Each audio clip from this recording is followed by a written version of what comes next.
저는 이제 개인적으로는 그렇죠. 그렇게 산 것도 하나의 인생이었어. 그렇게 산 것도 나쁘진 않았어. 그 정도예요. 그게 인생이 자기 마음대로만 되는 건 아니거든요. 상황이 주어지고 뭐 어떤 거는 자의반 타의반 엮여 들어가기도 하고 어떤 것은 자기가 주도적으로 선택하기도 하고 이런 것들이 뒤섞이면서 하나의 인생이 가는 건데 지금은 그냥 좋은 시간을 보냈으면 좋겠다 그런 생각이 많죠.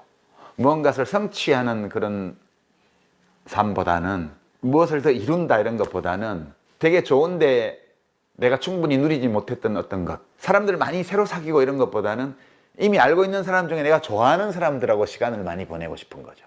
많은 사람들이 나를 좋아해 주는 거라든가 많은 사람들에게 내가 좋은 사람이 되는 거라든가 이런 게 아니고 이미 너무 많은 사람을 알았어. 그러니까 남은 시간은 그 내가 살면서 알아왔던 사람들 중에 그냥 아무 목적 없이 만나도 그냥 좋은 사람들이 있어요. 그런 사람들하고 좀 더 많은 시간을 보내야 할 것 같아. 그 다음에 뭐 책을 읽더라도 이 책을 읽어서 뭘 해야지, 뭘 하기 위해서 이 책을 읽어야지 이렇게 해서 책을 읽는 게 아니고 이 책이 재밌군, 비슷한 책을 또 읽어볼까? 그렇게 지금 가고 있는 거예요. 그러니까 좀 더욱더 사적인 삶을 살고 싶은 거죠. 왜냐하면 지금까지 상당 기간 공적인 삶을 많이 살았기 때문에 이제는 아주 사적인 삶을 살고 싶은 마음 이런 것이 굉장히 크게 생긴 것 같아요. 지금까지 살아온 삶이 최선이었고 가장 행복했다면 그냥 살고요. 괜찮긴 했는데 최상은 아니었어 이러면 조금 더 나은 쪽으로 갈 수 있도록 변화를 줘보고요. 지금까지는 좀 엉망이었어. 그럼 확 바꿔야 돼요. 지금이 제일 젊은 때거든요.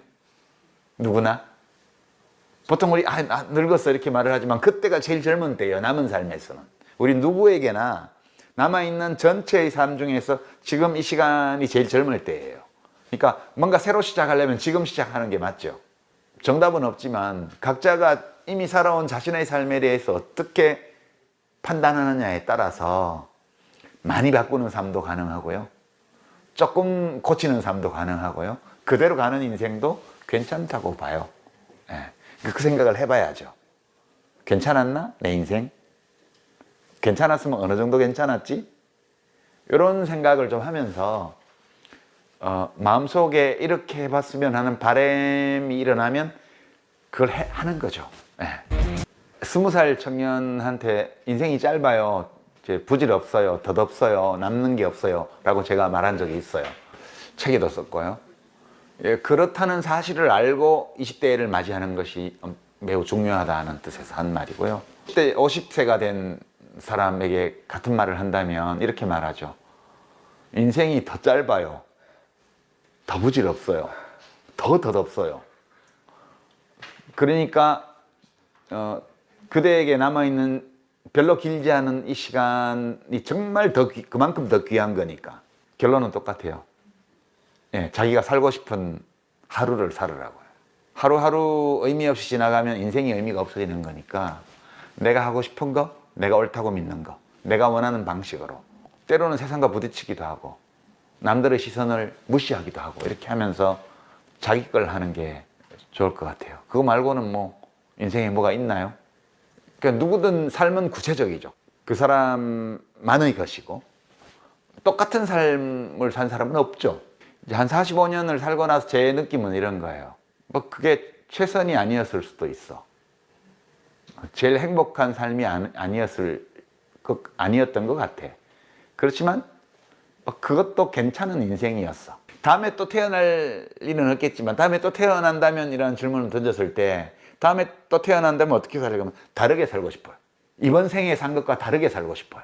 왜냐하면 여러 방식으로 살 수 없으니까. 근데 그렇다고 해서 이번에 살았던 인생이 안 좋았냐? 그건 아니에요. 그러나 또 산다면 다른 삶도 있는 거니까 다르게도 한번 살아보고 싶어. 이제 그런 느낌이 들어요, 제가. 방송과 통신을 구분할 이유가 별로 없는 시대가 됐습니다, 지금.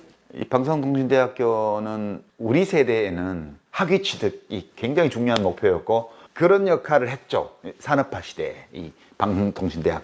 지금은 어떻게 되어 있냐를 가만히 보면 지금은 자발적으로 평생교육을 받으려고 하는 시민들이 평생교육기회 공급기관으로 되어 있습니다. 누구든 마음만 먹으면 지금 다 할 수 있죠. 역할이 변해가는 것은 너무 자연스럽다고 저는 생각하고요. 앞으로도 평생교육기관으로 가면 되게 좋을 것 같다. 오프라인에서 왔다 갔다 하면서 시간 얼마든지 혼자서도 이제 온라인으로 해낼 수 있으니까 그 점에서 보면 대단히 앞으로도 이제 사회적 역할이 큰 그런 학교라는 생각이 들어요. 저는 지금 우리가 알고 있는 입학시험 쳐서 학생 뽑고 뭐 졸업하면 동창회 만들고 뭐 이제 앞으로 한 세대 지나면 저는 끝날이라고 봐요. 예, 사람들이 그런 걸 보는 게 아니고 이 사람이 뭘 할 수 있는지를 보는 시대로 가고 있다고 보고 이제 앞으로도 중요한 역할을 할 거냐 하면 제가 많은 분들에게 추천했던 책이 몇 권 있는데 그 중에 하나 랩걸이라고 호프자른이라는 그 노르웨이계 미국 여성 과학자가 쓴 책이 있었는데 거기 보면 되게 감동적인 사연이 나와요. 그 엄마가 대학을 갔는데 그 옛날에 넉넉하지 않아서 아르바이트를 해야 돼요. 알바를. 근데 실험실에 붙어 있을 수가 없는 거예요. 그래서 그 남자애들, 집이 넉넉한 남자애들이 다 밤새도록 실험실에 붙어 있는 동안 이 호프자른의 어머니는 일을 하러 가야 되는 거예요. 학비를 벌기 위해서. 그래서 이제 학업을 포기를 하고 결혼을 하고 저자를 낳았어요. 그리고 나서 이 호프자른이 어렸을 때 방송통신대학에 등록을 해서 영문학을 공부를 합니다. 엄마가. 저자가 어릴 때, 이 저자는 식물학자인데 어릴 때 엄마 옆에서 엄마가 읽는 책을 같이 읽고 엄마가 듣는 방송을 같이 듣고 엄마가 과제하는 걸 옆에서 같이 하고 이러면서 어린 시절을 보냈어요. 방송통신대학 영문학과를 엄마랑 같이 출석을 한 거랑 비슷한 거예요. 그러니까 이 호프자른이라는 그 식물학자가 어째서 이런 책을 쓸 수 있는 그런 표현 능력을 가지게 됐을까 이렇게 보면 어릴 때 그 엄마와 함께 그 들었던 이 방송통신대학의 그 영문학 강의 그게 굉장히 큰 영향을 줬습니다. 그러니까 그만큼 배운다는 것은 어디에서 배우느냐 이런 게 중요한 게 아니라고 저는 생각하죠. 그리고 이 배움은 어릴 때만 그렇게 좋은 영향을 주는 게 아니고 나이 들어서도 마찬가지로 중요하다고 봐요. 그러니까 나이가 들어간다는 것은 첫째, 하드웨어가 퇴화한다는 거고요. 그런 우리의 지적인 작업 과정의 그런 퀄리티, 품질이 저하할 우려가 있다는 거고요. 내가 좀 어리석어질 수 있죠. 나이가 들어가면 들어갈수록 내가 어리석어질 가능성이 많습니다. 저는 그렇게 생각해요.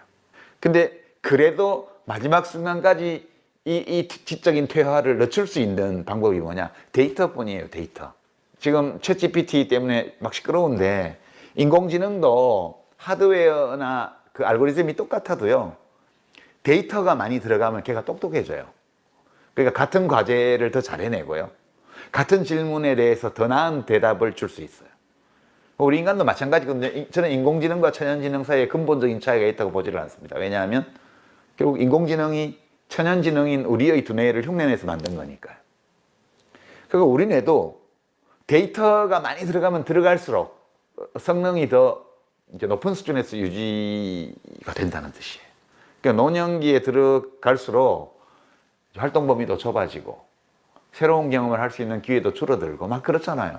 그럴 때 책이라는 것이 이제 큰 간접 경험이 되기 때문에 거기서 새로운 정보를 얻고 새로운 이론을 배우고 새로운 질문을 만나고 이렇게 하면서 결국 독서나 공부를 통해서 계속 내 뇌에다가 데이터를 집어넣는 거니까요. 이거 말고는 사실은 나이가 들어가면서 지적, 정서적 퇴화를 막을 수 있는 우리 스스로 할 수 있는 다른 방법은 저는 별로 없다.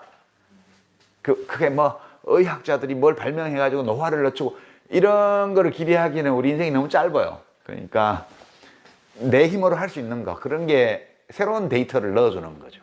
이제 그런 점에서 보면 그냥 혼자서 책을 읽는 것도 좋은 공부지만 이게 큰 돈 들어가는 것도 아니고 무슨 뭐 등하교 해야 되는 것도 아니고 내가 그냥 평소에도 유튜브 궁금하면 과학 유튜브 찾아보고 뭐 인문학 유튜브 강연 찾아보는 것처럼 근데 여기는 안내를 해주니까 방송통신대학의 어느 학과에 내가 등록을 해가지고 체계적으로 배워보는 거예요. 그런 것만큼 이 중년 노년기에 지적 정서적 긴장 상태 내지 선명함 이런 것들을 유지할 수 있는 좋은 방법이 흔치는 않죠.